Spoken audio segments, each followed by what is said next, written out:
was this thing in Jamaica, some sort of private show that them and Kiss and the Scorpions did, and Tommy played guitar, and so did Eric Singer, actually played drums.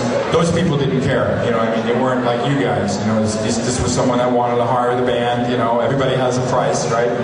And then there was a promo for the 70s show, which is a very popular TV show in America, that Ace also, I'm not going to do that. He almost didn't do the Super Bowl, which is unbelievable, because that's such a huge, you can't be on a bigger thing in America than the Super Bowl as a performance. You know, you guaranteed like 50 billion worldwide, you know what I mean, to be watching him. He came at the last second. Tommy was ready to do the show, you know what I mean? So that was the predicament that Ace chose to put them into. And then they were committed to do the symphony in Melbourne, you know, Australia, which was obviously a really cool thing to do. Kiss with a full orchestra and in makeup, and put the orchestra guys in makeup, you know what I mean? It's kind of like a cool idea. And Ace, you know, he never said no, but obviously about a month before, he didn't say yes. So it's like, Tommy, you got to come to Australia. You know what I mean? That's a really weird way of doing the business, but this band's been very dysfunctional.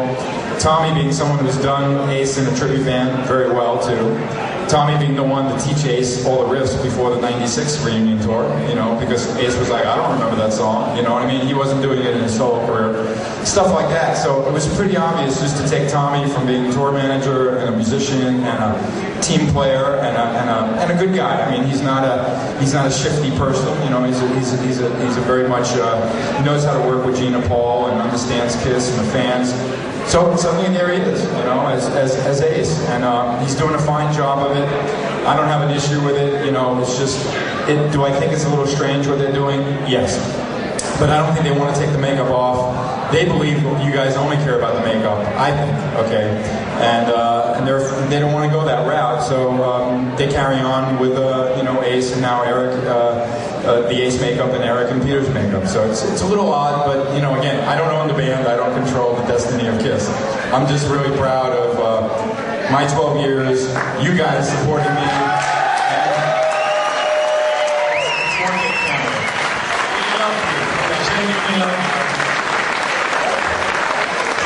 All right, maybe there's somebody in the crowd that has a really good question, because we're going to do it. Ian is going to do something, I'm going to do something, now it's your turn. If somebody has a really good question, let's hear it. You. Yes. I love your style of playing. Thank you. What do you do to Ace's style? How it's different? Well, you know, both Ace and I think, are very influenced by Jimmy Page, who's one of the icons of rock and roll for sure, one of the greats. And just to mention, I'm involved also with a charity for these Brazilian children that's run here in the UK called the ABC Trust. Okay, and I know that Jimmy's wife is aware of my involvement and all that, and just the fact that Jimmy Page knows my name, I'm so flattered. You know what I'm saying? Because he's such an incredible musician and guitarist and songwriter and everything.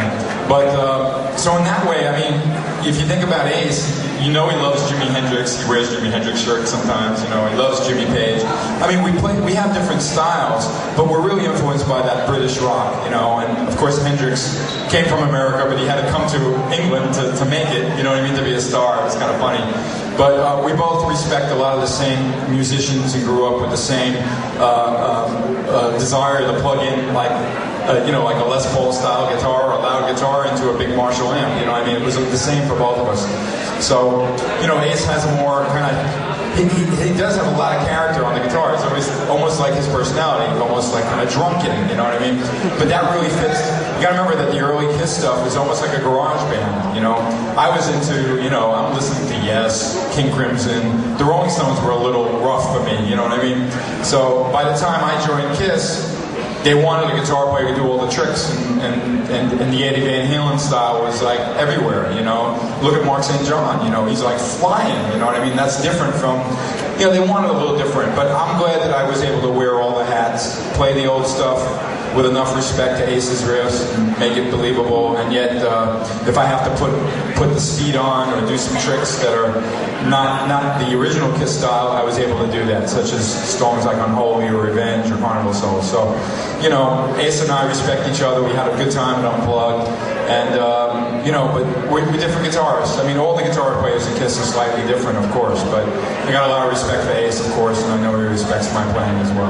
Bruce, I've got to ask, what's your favourite Yes album? That's the I to say that. Oh, I love, well, actually the one with Fragile on it is great, and the one right after it, too. It's just brilliant. The one with Close to the Edge. Oh, man! I love it. Right, of course, Close to the Edge. That's a surprise, I love it. No, actually, Steve Howe was an influence for me, even though he's not a distortion guitar player. And you know, there's a tricky part in Tears Are Falling, which I'll do a little later, you know, where I do this wide riff, you know. And I copied that from Steve Howe. I mean, he didn't use distortion, but he did riffs like that in a couple of Yes songs, so, you know, I'm very influenced by that, yeah. Any more questions? Yeah, go on. What's up, you, sir? Two questions. One for you.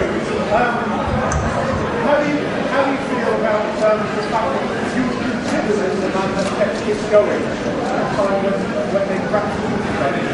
And the second question is actually for Ian Lee.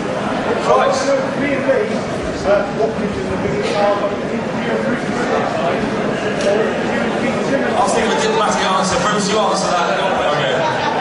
Well, he was asking if you didn't hear, you know, that I'm the guy that some people considered kept the band going, you know, through those years. You know, look, I was just doing my job. I love playing guitar. I obviously, it's in my blood, in my soul, and it isn't hard for me to being in Kiss, even though there were challenges, it was natural for me to just be there for them and do the best job I could. And in some ways, really, through those years when Gene kind of got busy with Hollywood and Gene got busy with, you know, a lot of record companies and all these other distractions, it was really Paul that was keeping the band going. Trust me on that one, okay?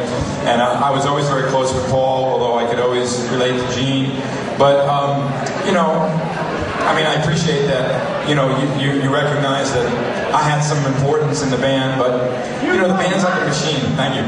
The band's like a machine that keeps going, you know, and when, it's really true when they say it's like a car with the four wheels, and if one wheel falls off, they go to the trunk, they get another wheel on there, okay? So I'm just doing my job, I was there, and I want you to know I was never steering the vehicle, okay? But I certainly was, I had the right tire pressure, okay? I knew what to do for the band, you know what I mean? Fortunately, I didn't have any spin outs there, you know? Not too much, right? What's very quickly, Gene was wicked to interview, but he was on satellite. Bruce Kulick is here, for God's sakes.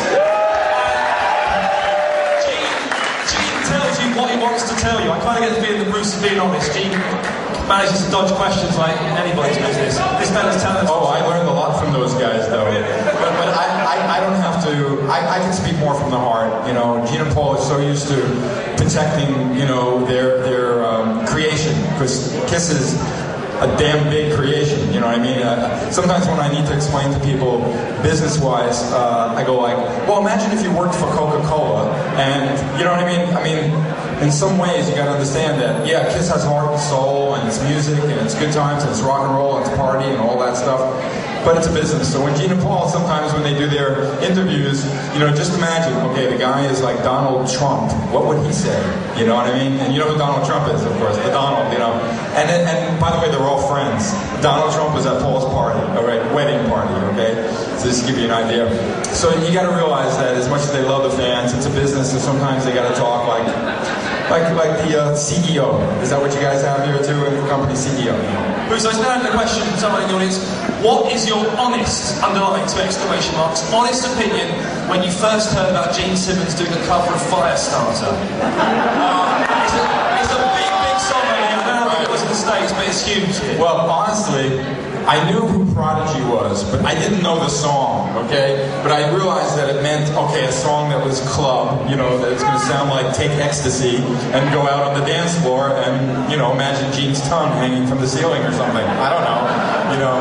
But when I heard the track, I was like, all right, I see what he wants to do here, but why? You know what I mean? I didn't, you know, but you notice that on the record, he's trying to show everything he likes. You know, he's got a love ballad, he's got his family, and his, you know, his daughter singing. You know what I mean? And then he's got heavy, really crazy Carnival of Souls, heavy songs on the record, and then he titles it Asshole. I mean, you know, he covers it all. I mean, come on, you know. So nothing.